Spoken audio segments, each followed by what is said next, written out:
Jakarta dan beberapa kota di Indonesia masih terus diguyur hujan. Musim penghujan ini mengingatkan kita tentang fenomena hujan es yang pernah terjadi di Jakarta, Bandung, dan kota lain beberapa tahun lalu. Dari situ timbul sebuah pertanyaan, mengapa di daerah tropis seperti Indonesia bisa terjadi hujan es? Bagaimana hujan es bisa terjadi?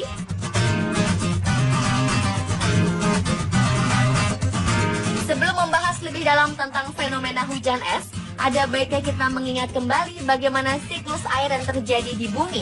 Siklus air ini membuat jumlah air di muka bumi tidak pernah berubah. Air tidak pernah berkurang di bumi, hanya saja wujudnya selalu berubah-ubah dan terus berputar membentuk siklus. Siklus air terjadi dalam 4 tahap, yaitu tahap evaporasi atau transpirasi, kondensasi, presipitasi, dan koleksi. Tahapan pertama dari siklus air adalah evaporasi atau penguapan. Tahap ini merupakan peristiwa ketika panas sinar matahari menyebabkan semua sumber air di permukaan bumi seperti sungai, laut, danau berubah wujud dari air menjadi uap. Karena masanya ringan, uap ini kemudian akan naik ke atas. Selain evaporasi, air yang berubah menjadi uap juga bisa berasal dari tumbuhan. Tahap ini disebut transpirasi. Dalam tahapan selanjutnya, uap air yang naik dari bumi lambat laun berkumpul membentuk awan dan melayang di atas bumi. Uap air ini mengalami penurunan suhu karena suhu di atas atmosfer lebih rendah daripada suhu di bumi. Peristiwa ini dinamakan kondensasi. Contoh sederhananya bisa kita perhatikan pada bintik-bintik air yang berada di luar gelas yang berisi air dingin.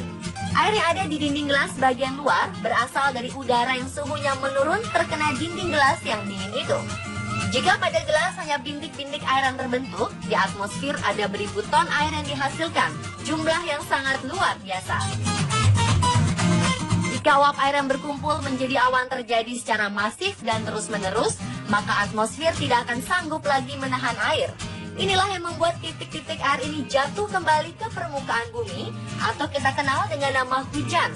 Bentuknya bisa berupa air hujan, hujan es, dan hujan salju. Tahapan terakhir adalah air yang jatuh ke bumi tersebut berkumpul di satu tempat menjadi sungai, danau, laut. Jika jatuh di hutan atau daratan, air akan meresap ke tanah menjadi air tanah yang berguna bagi makhluk hidup, termasuk sebagai air minum bagi manusia.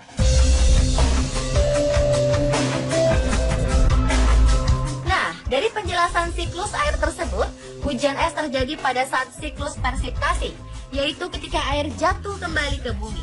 Bentuknya berupa butiran es atau bongkahan es. Pertanyaannya, mengapa ini bisa terjadi?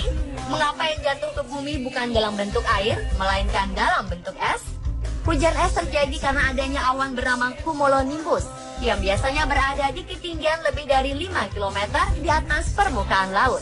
Ketinggian 5 km di atas permukaan laut ini merupakan titik beku yang suhunya mencapai 0 derajat Celcius. Awan ini bisa terus naik dan mencapai 7 hingga 10 km di atas permukaan laut.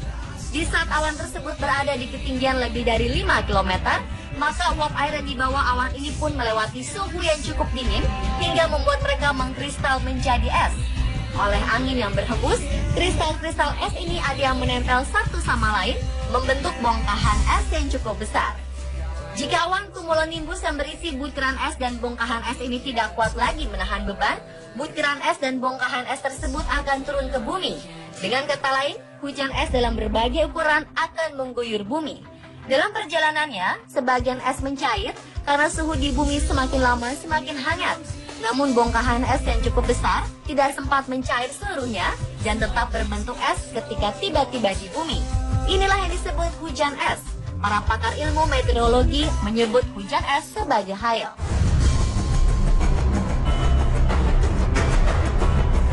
Hujan es ini sebenarnya tidak berbahaya selama butiran yang berjatuhan hanya sebesar kerikil.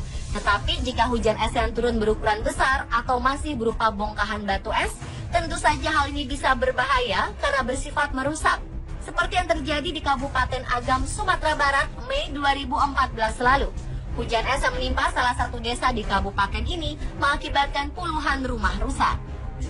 Meskipun hujan es yang turun hanya sebesar butiran kerikil, para ahli menyarankan agar kita tidak keluar rumah jika terjadi hujan es. Karena meskipun tidak melukai tubuh, es yang turun itu adalah uap air yang mengandung polutan dan kuman yang tidak terlihat.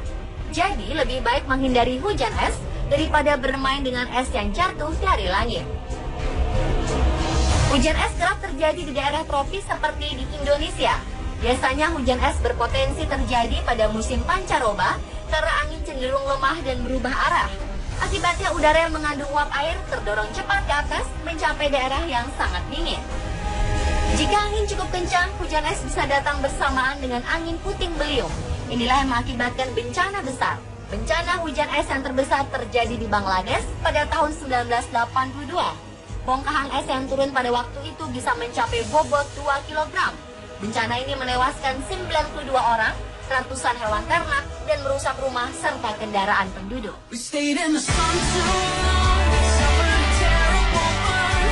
Pemirsa, itulah penjelasan tentang hujan es. Semoga penjelasan ini memperkaya pengetahuan Anda. Selalu waspada di musim pancaroba ini. Sedialah payung sebelum hujan.